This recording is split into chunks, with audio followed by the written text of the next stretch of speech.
Hi future doctors, my self doctor Pulkit Dandebaz. तो चलिए, हमने प्लांट डाइवर्सिटी और एनिमल डाइवर्सिटी हमने कंप्लीट कर ली है। अब जल्दी से हम ह्यूमन फिजियोलॉजी के सारे चैप्टर्स कंप्लीट करते हैं। तो आज ह्यूमन फिजियोलॉजी का फर्स्ट चैप्टर कंप्लीट करते हैं, रेस्पिरेशन। इसका नाम है आपके एनसीईआरटी में ब्रीदिंग एंड एक्सचेंज। ठीक है, ये रहे आपके पूरे चैप्टर के 1 पेजर नोट्स। आप अपनी स्क्रीन पे देख रहे होंगे, ये 1 पेजर नोट्स है। हम इस पूरे एक 1 पेजर नोट्स में ही पूरा ब्रीदिंग और एक्सचेंज कंप्लीट करेंगे। चलिए स्टार्ट करते हैं। देखिए देखिए ह्यूमन फिजियोलॉजी के सारे चैप्टर्स बहुत इजी हैं। हम बहुत जल्दी, मिनिमम टाइम में शायद 10 से 15 मिनट के अंदर एक चैप्टर को कंप्लीट करेंगे। देखिए फर्स्ट पार्ट आपको दिख रहा है। सबसे पहले हम देखते हैं डिफरेंस बिटवीन कंडक्टिंग पार्ट और एक्सचेंज पार्ट। लास्ट ईयर ही क्वेश्चन आया है इसका। What is the function of the conducting part of respiratory tract. ठीक है, देखिए कंडक्टिंग पार्ट कहाँ से कहाँ तक है। हम इंस्पिरेशन करते हैं एक्सटर्नल नॉस्ट्रिल से लेके और टर्मिनल ब्रोंक्यूल वाले पार्ट तक। यस, आपको दिख रहा होगा। यस, इस वाले पार्ट का देखिए मेनली क्या फंक्शन है। देखिए अपने 1 पेजर नोट्स में, ट्रांसपोर्टेशन ऑफ गैसेस। हम जो ऑक्सीजन इनहेल कर रहे हैं और CO2 को एक्सहेल कर रहे हैं, उसका transportation. Remove foreign body, humidify it and air to body temperature. ठीक है, जो भी हम इनहेल कर रहे हैं उसमें जो भी फॉरेन पार्टिकल्स हैं, माइक्रोब्स हैं, उनको रिमूव करना, एयर को ह्यूमिडिफाई करना और एयर को अपने बॉडी टेम्परेचर पे लेके आना, इसका काम है। Number 2 part is the exchange part. देखिए एक्सचेंज पार्ट में आपका एल्वियोलाई और उसकी डक्ट्स आती हैं। इसका काम क्या है, जो एल्वियोलाई और ब्लड के बीच में ऑक्सीजन और CO2 का एक्सचेंज करना, इसका काम है। Actual diffusion of O2 and CO2। चलिए अब हम रेस्पिरेशन का मैकेनिज्म देखते हैं। देखिए रेस्पिरेशन के मैकेनिज्म में सबसे पहले आता है ब्रीदिंग। आपको पता है हम ऑक्सीजन इनहेल करते हैं और CO2 को एक्सहेल करते हैं। ठीक है, अब गैसेज के अगर मूवमेंट के लिए, आपने अपनी छोटी क्लासेस में पढ़ा होगा कि गैसेज के मूवमेंट के लिए गैसेज हमेशा हाई प्रेशर से लो प्रेशर की ओर मूव करती है। तो गैसेज के मूवमेंट के लिए हमेशा हमको प्रेशर ग्रेडियंट चाहिए। अगर इनहेलेशन में जो गैसेज हैं, ऑक्सीजन है, अगर एटमॉस्फेयर से थोरेसिक कैविटी के अंदर आ रही है, तो एटमॉस्फेयर में ऑक्सीजन का प्रेशर और थोरेसिक कैविटी में जो एयर प्रेशर है, ऑक्सीजन का प्रेशर है, एटमॉस्फेरिक प्रेशर हमेशा ज्यादा होना चाहिए। तभी जो गैसेज हैं वो हाई प्रेशर से लो प्रेशर की तरफ मूव करती है। ठीक है, तो ब्रीदिंग का फर्स्ट कॉन्सेप्ट है प्रेशर ग्रेडियंट। अगर हम लोग एक्सहेल कर रहे हैं तो थोरेसिक कैविटी का प्रेशर आपके एटमॉस्फेरिक प्रेशर से ज्यादा होना चाहिए, तभी गैसेज आपकी थोरेसिक कैविटी से एटमॉस्फेयर की तरफ मूव करेगी। तो एक प्री कंडीशन है, फर्स्ट इज प्रेशर ग्रेडियंट। अब देखिए इंस्पिरेशन के टाइम पे ये जो प्रेशर ग्रेडियंट है कैसे डेवलप होता है, इसी तरीके से एक्सपिरेशन में भी डेवलप होगा। देखिए अगर मैंने जैसा अभी आपको बताया कि इंस्पिरेशन में आपको एटमॉस्फेरिक प्रेशर ज्यादा चाहिए और थोरेसिक कैविटी का प्रेशर कम चाहिए, ताकि गैसेज हाई प्रेशर से लो प्रेशर की तरफ मूव करेगी, यानी एटमॉस्फेयर से थोरेसिक कैविटी की तरफ, यानी इंस्पिरेशन होगा। तो देखिए मैं आपको एक डायग्राम के थ्रू समझाता हूं कि किस तरह है। कि देखिए इसमें जो एक फर्स्ट कंपोनेंट, जो मेजर कंपोनेंट है जो इनहेलेशन में हेल्प करता है, वो है डायफ्राम। देखिए अगर ये थोरेसिक कैविटी है, ये जो आपका बीच में स्टर्नम है, यहां आपका रिबकेज होगा, यहां नीचे एक डोम शेप्ड मसल होती है, इसको हम बोलते हैं डायफ्राम। तो देखिए जैसे ही अगर डायफ्राम कॉन्ट्रैक्ट करेगा तो डायफ्राम इंफीरियरली मूव करेगा, नीचे मूव करेगा, तो इससे क्या, थोरेसिक कैविटी का वॉल्यूम इंक्रीज हुआ। यस, इसके बाद में देखिए रिब्स के बीच में आपकी मसल्स होती हैं जिनको हम बोलते हैं एक्सटर्नल इंटरकोस्टल मसल्स, EIM।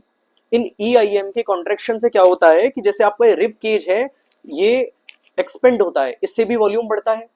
तो डायफ्राम के कॉन्ट्रैक्शन से वॉल्यूम बढ़ा, रिब केज आपकी एक्सटर्नल इंटरकोस्टल मसल के कॉन्ट्रैक्शन से वॉल्यूम बढ़ा। और जैसे आपने आइडियल गैस का हम सिचुएशन पढ़ते हैं, PV is equal to nRT। इसमें हम क्या पढ़ते हैं कि जैसे टेम्परेचर इक्वल होता है, अगर वॉल्यूम बढ़ा है तो प्रेशर कम होता है। सेम यहाँ पे होता है। ये आइडियल गैस नहीं है, लेकिन फिर भी लगभग इसी तरह से ही वर्क करती हैं कि अगर हम थोरेसिक कैविटी का वॉल्यूम बढ़ाते हैं तो थोरेसिक कैविटी का प्रेशर कम होता है। तो जैसे ही थोरेसिक कैविटी का प्रेशर एटमॉस्फेरिक प्रेशर से कम होता है, हमारा इनहेलेशन होता है, एटमॉस्फेयर से गैस आपकी थोरेसिक कैविटी में आती है, यानी इनहेलेशन होता है। ठीक है, चलिए हमने फर्स्ट मैकेनिज्म हमने पढ़ लिया, उसका नाम है ब्रीदिंग। देखिए इस चैप्टर की सबसे इंपॉर्टेंट बात है रेस्पिरेटरी वॉल्यूम। चलिए जल्दी से इनको समझते हैं, और इनका मेन है, इनकी हमें वैल्यूज याद रखनी है। नंबर 1 वॉल्यूम है आपका टाइडल वॉल्यूम। देखिए मैं बैठा हूं, मैं नॉर्मल जो इंस्पिरेशन और एक्सपिरेशन कर रहा हूं, ये जो वॉल्यूम है ये है टाइडल वॉल्यूम। आप जितना एयर इनहेल कर रहे हैं और जितना एक्सहेल कर रहे हैं वो है टाइडल वॉल्यूम, 500 ml होता है। Number 2 is ERV. आपने बाबा रामदेव को कपालभाति करते देखा, आपको फोर्सफुली एक्सपायर करना। तो अगर मैं फोर्सफुल एक्सपायर करता हूं तो टाइडल वॉल्यूम के अलावा जितना एयर ऑफ वॉल्यूम मैंने बाहर एक्सपायर किया है वो है एक्सपिरेटरी रिजर्व वॉल्यूम। इसका जो मेजरमेंट आता है वो आता है 1000 टू 1100 ml। ठीक है, अब जो कपाल भाती में हमने एक्सपायर किया है तो उस पूरे को मिला जुला के टाइडल वॉल्यूम और ईआरवी को मिला के हम बोलते हैं ईसी, एक्सपिरेटरी कैपेसिटी। अब जो हमने एक्सपिरेशन में किया है, अगर यही इंस्पिरेशन में करें, अगर मैं फोर्सफुल इंस्पिरेशन करूं तो टाइडल वॉल्यूम के अलावा जितना वॉल्यूम मैंने इनहेल किया है उसका नाम है IRV, inspiratory reserve volume, additional volume by forceful inspiration. ये है 2500 से 3000 ml। और अब जो मैंने जो फोर्सफुल इंस्पिरेशन किया तो टाइडल वॉल्यूम के साथ में एडिशनली मैंने जितना वॉल्यूम इनहेल किया था वो है आईआरवी। अगर मैं इस टोटल को मेजर कर लूं टाइडल वॉल्यूम के साथ में तो वो है आईसी, इंस्पिरेटरी कैपेसिटी। देखिए अपने नोट्स में tidal volume plus IRV. Residual volume, चलिए कपाल भाती पर वापस आते हैं। देखिए कपाल भाती में मैंने एक्सपिरेटरी रिजर्व वॉल्यूम और टाइडल वॉल्यूम मैंने एक्सहेल किया था। इसके बाद लंग में कुछ ऐसा वॉल्यूम होता है जिसको आप बाहर नहीं निकाल सकते, ये रेजिडुअल वॉल्यूम होता है। इसका मेजरमेंट होता है 1100 से 1200 ml। ओके, फिर आती है अपनी फंक्शनल रिजर्व कैपेसिटी। देखिए मान लीजिए मैं नॉर्मल इंस्पिरेशन और एक्सपिरेशन कर रहा हूं। अब ये बताइए कि टाइडल वॉल्यूम के बाद में मेरे लंग में कौन सा वॉल्यूम बचा है। एक तो रेजिडुअल वॉल्यूम, इसको आप लंग से एक्सट्रैक्ट, लंग से बाहर नहीं निकाल सकते, और एक एक्सपिरेटरी रिजर्व वॉल्यूम, इसको हम बोलते हैं फंक्शनल रेजिडुअल कैपेसिटी। ये हमारी फंक्शनल रेजिडुअल कैपेसिटी है। जब तक मैं फोर्सफुल एक्सपिरेशन नहीं करूंगा तब तक ये दोनों मेजरमेंट मेरे लंग में आपको मिलेंगे, ईआरवी प्लस आरवी। फिर आती है वाइटल कैपेसिटी। अगर मैं फोर्सफुल एक्सपिरेशन के बाद में और मैक्सिमम इंस्पिरेशन या फोर्सफुल इंस्पिरेशन करता हूं तो जो वॉल्यूम आपने फोर्सफुल इंस्पायर किया है वो कितना है। देखिए अगर मैं फोर्सफुल एक्सपिरेशन करता हूं तो बाहर क्या आता है, ईसी, यानी ERV plus tidal volume. Okay, अब मैं फोर्सफुल इंस्पिरेशन करता हूं तो अंदर क्या आ रहा है, आप बताइए। देखिए TV plus IRV plus ERV, इसको हम बोलते हैं vital capacity, ERV plus TV plus IRV. फिर आती है टोटल लंग कैपेसिटी। आपके लंग में टोटल कितनी कैपेसिटी है। क्या अगर मैं जो वाइटल कैपेसिटी में रेजिडुअल वॉल्यूम को ऐड कर दूं तो क्या टोटल लंग कैपेसिटी आ जाएगी। यस, तो ये सारे हमारे हैं वॉल्यूम्स और कैपेसिटीज, इनका हमको मेजरमेंट याद रखना है। एक बार और रिवाइज करते हैं। देखिए टाइडल वॉल्यूम कितना है, 500 ml। देखिए अपने नोट्स में देखिए एक्सपिरेटरी रिजर्व वॉल्यूम कितना है, 1000 से 1100 ml। इंस्पिरेटरी रिजर्व वॉल्यूम कितना है, 2500 से 3000 ml। रेजिडुअल वॉल्यूम कितना है, 1100 से 1200 ml। इनको मैच द फॉलोइंग करके 2 या 3 बार पूछा हुआ है लास्ट 5 साल में, तो हमें पढ़ना है। इसके बाद देखिए अब हमने ऑक्सीजन को पहुंचा दिया एल्वियोलाई तक। अब हम देखेंगे और आपके टिश्यूज में बन गई है CO2। अब हमें पढ़ना है एक्सचेंज ऑफ गैसेस। इसमें क्या होता है कि एल्वियोलाई से ऑक्सीजन को ब्लड में पहुंचाना है और टिश्यू CO2 को आपको ब्लड में लेके आना है। तो एक्सचेंज कैसे होता है, देखिए मैं आपको बता चुका हूं कि अगर गैसेस मूव करती हैं हमेशा प्रेशर ग्रेडियंट की वजह से मूव करती हैं। यानी एयर का प्रेशर, अगर आपकी एल्वियोलाई में ऑक्सीजन का जो प्रेशर है आपके ब्लड में ऑक्सीजन के प्रेशर से ज्यादा है, यानी एल्वियोलाई में ज्यादा है और ब्लड में कम है, तो गैसेज जो आपकी ऑक्सीजन है वो मूव करेगी एल्वियोलाई से और ब्लड में। अगर CO2 आपके टिश्यू में उसका प्रेशर ज्यादा है और ब्लड में कम है तो आपकी जो CO2 मूव करेगी टिश्यू से और ब्लड में।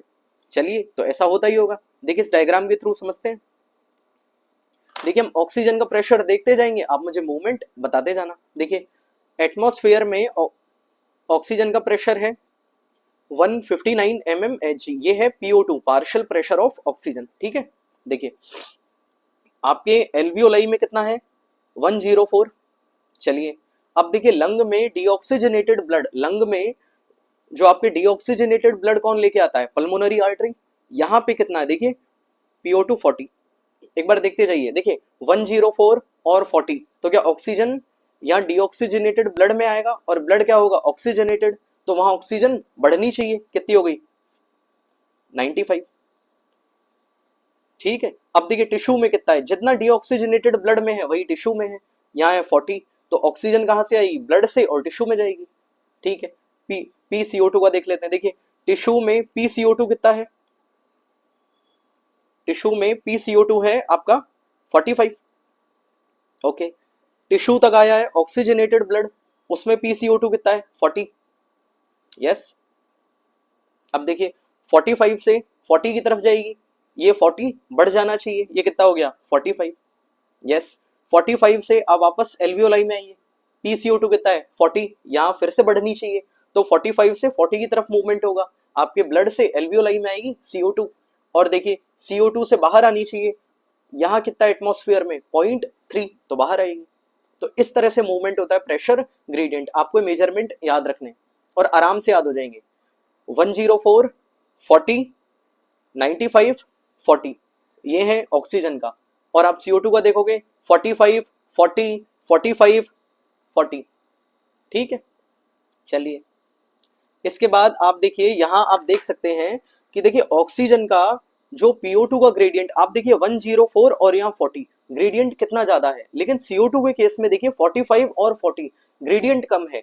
फिर भी ऐसा होता है कि हम की जो CO2 है वो बहुत आसानी से आपकी एक्सचेंज होती है। इसका क्या रीजन है, इसका रीजन है सोल्यूबिलिटी, कि CO2 की सोल्यूबिलिटी आपकी ऑक्सीजन से 20 to 25 टाइम्स ज्यादा है, इस वजह से कम ग्रेडियंट के बावजूद भी आपकी CO2 अच्छे से एक्सचेंज होती है, ये इसका रीजन है। इसके बाद में एक फैक्टर और है, और वो होता है थिकनेस ऑफ द मेम्ब्रेन। देखिए अगर गैसेज का एक्सचेंज होना है तो जो बीच में मेम्ब्रेन है वो बहुत पतली होनी चाहिए, जैसे कि आप देखेंगे यहाँ एल्वियोलाई और ब्लड के बीच में ऑक्सीजन का एक्सचेंज होना है, यहाँ पे ये 3 लेयर मेम्ब्रेन होती है, एक होती है एल्वियोलाई की एपिथेलियम, यहाँ पे होगी, एक होती है आपकी कैपिलरी की एंडोथेलियम, और इनके बीच में होती है आपकी बेसमेंट मेम्ब्रेन। तो देखिए एक बहुत पतली लेयर बनती है, तो इस वजह से ही गैसेज का एक्सचेंज बहुत इजीली होता है। ओके, चलिए अब देखिए गैसेज का हमने एक्सचेंज करवा लिया, ऑक्सीजन को हमने पहुंचा लिया ब्लड में, अब ब्लड में करवाना है ऑक्सीजन का ट्रांसपोर्टेशन। ब्लड में ऑक्सीजन का ट्रांसपोर्ट कैसे होता है, आपको याद होगा हीमोग्लोबिन से होता है, किस फॉर्म में, कौन सा मॉलिक्यूल बनता है, ऑक्सी हीमोग्लोबिन। देखिए यस, 97% ऑक्सीजन का ट्रांसपोर्ट ऑक्सी हीमोग्लोबिन की फॉर्म में होता है, ओनली 3% होता है प्लाज्मा में डिसॉल्व फॉर्म होके। फिर देखिए ऑक्सीजन के हीमोग्लोबिन से जुड़ने के लिए कुछ इंपॉर्टेंट फैक्टर्स हैं जो उसमें रोल प्ले करते हैं। Number 1 is PO2। आप बताइए ऑक्सीजन हीमोग्लोबिन से ज्यादा जुड़ेगी, कब ज्यादा जुड़ेगी, जब PO2 ज्यादा होगा या कम होगा, PO2 ज्यादा होना चाहिए, यस। PCO2 कम होना चाहिए, यस। H+ आयन कंसेंट्रेशन कम होनी चाहिए, और टेम्परेचर आपका ये भी कम होना चाहिए, और मैं आपको अभी बताऊंगा कि कैसे एल्वियोलाई में कम होता है। ठीक है, फिर देखिए हमने एक कर्व प्लॉट किया है, एक तरफ हमने लिया है वाई एक्सिस पे हीमोग्लोबिन का सेचुरेशन, कि कितना हीमोग्लोबिन ऑक्सीजन से बाइंड हुआ है, और एक्स एक्सिस पे हमने लिया है PO2। मैंने आपको बताया अभी PO2 कि अगर PO2 बढ़ेगा तो हीमोग्लोबिन और ऑक्सीजन की ज्यादा बाइंडिंग होगी। ये कर्व कैसा आता है, सिग्मोइड कर्व। इस कर्व का क्या नाम है, ऑक्सीजन डिसोसिएशन कर्व। ठीक है, अब आता है कि 100 ml ब्लड 5 ml ऑक्सीजन को कैरी करता है। इसी तरह अगर CO2 के केस में देखें तो 100 ml ब्लड 4 ml CO2 को कैरी करता है। ये वैल्यू याद करनी है, पूछेगा क्वेश्चन में। अब हम देखते हैं कि देखिए CO2 का ट्रांसपोर्टेशन कैसे होता है। देखिए CO2 का मेनली ट्रांसपोर्टेशन होता है बाइकार्बोनेट की फॉर्म में, कुछ होता है कार्बमिनो हीमोग्लोबिन की फॉर्म में, और बाकी होता है डिसॉल्व फॉर्म में। देखिए मेन होता है 70% बाइकार्बोनेट की फॉर्म में, 20 to 25% कार्ब अमीनो हीमोग्लोबिन की फॉर्म में और 7% प्लाज्मा में डिसोल्यूशन फॉर्म में। चलिए देखिए कैसे होता है। देखिए ये है टिश्यू लेवल पे, ये जो आप देख रहे हैं, देखिए टिश्यू लेवल पे आपका CO2 बना, वो ब्लड में आया, उसने वाटर के साथ में रिएक्ट करके क्या बना लिया, बाइकार्बोनेट और H+। ये एंजाइम का नाम है कार्बोनिक एनहाइड्रेज। ये आपकी आरबीसी में भी होता है और कुछ वैल्यू आपके प्लाज्मा में भी होती है। ठीक है, यस। तो आप देखिए टिश्यू लेवल पे H+ आयन और बाइकार्बोनेट बना। अब देखिए, अब मैंने अभी आपको ऑक्सीजन का ट्रांसपोर्टेशन पढ़ाया था, मैंने बताया उसमें कि H+ कंसेंट्रेशन कम होनी चाहिए। देखिए टिश्यू लेवल पे H+ बन रहा है, तो टिश्यू लेवल पे अगर मैं एल्वियोलाई और टिश्यू में कंपेयर करूं तो आप बताइए जहां H+ बन रहा है वहां H+ कंसेंट्रेशन क्या होगी, ज्यादा होगी। एल्वियोलाई में H+ कंसेंट्रेशन कम होगी, तो एल्वियोलाई में जो ऑक्सीजन का ट्रांसपोर्टेशन इजीली होगा क्योंकि वहां H+ कंसेंट्रेशन कम चाहिए। बिल्कुल। टेम्परेचर का भी आप देख सकते हैं, देखिए टिश्यू में मेटाबॉलिक रिएक्शंस होती हैं, वहां टेम्परेचर ज्यादा होता है, जबकि एल्वियोलाई में मेटाबॉलिक रिएक्शंस नहीं होती हैं या बहुत कम होती हैं, तो वहां टेम्परेचर कम होता है, तभी तो ऑक्सीजन इजीली हीमोग्लोबिन से अटैच होती है। यस। अगला टॉपिक है रेगुलेशन। देखिए आपका हमने पूरा रेस्पिरेशन कंप्लीट हो चुका है। अब देखिए इसको रेगुलेट कौन करते हैं। देखिए 3 सेंटर हैं, मैच द फॉलोइंग के लिए याद रखना है। मेड्यूला में होता है रेस्पिरेटरी रिदम सेंटर, पॉन्स में होता है न्यूमोटैक्सिक सेंटर, और एक होता है कीमोसेंसिटिव एरिया। कीमोसेंसिटिव एरिया आपके ब्लड में CO2 और H+ आयन कंसेंट्रेशन पे ये वर्क करता है। कुछ डिसऑर्डर्स भी देख लेते हैं। देखिए अस्थमा, आपने देखा छोटे छोटे बच्चों में होता है अस्थमा, वीजिंग साउंड आती है, सीजनल आती है। यस। और अगला है एम्फाइसेमा, जो लोग ज्यादा सिगरेट पीते हैं उनमें लंग डैमेज होती है, उनकी एल्वियोलाई की जो वॉल है वो डैमेज होने लगती है, तो उसको हम बोलते हैं एम्फाइसेमा। तो चलिए हमारा पूरा रेस्पिरेशन कंप्लीट हुआ। अब हम अगले चैप्टर की साइड बढ़ेंगे जिसका नाम है सर्कुलेशन। तो अगर आपको कोई भी डाउट हो तो आप कमेंट में पूछ सकते हैं। ये सारे 1 पेजर जो नोट्स हैं, एक पन्ने के नोट्स हैं, ये तो मुश्किल से हाफ पेजर नोट्स हैं। तो ये आप हमारे टेलीग्राम चैनल, जिसका लिंक डिस्क्रिप्शन में भी है, कमेंट में भी है, आप वहां से इसको डाउनलोड कर सकते हैं। चलिए अच्छे से पढ़ते रहिए। Good luck.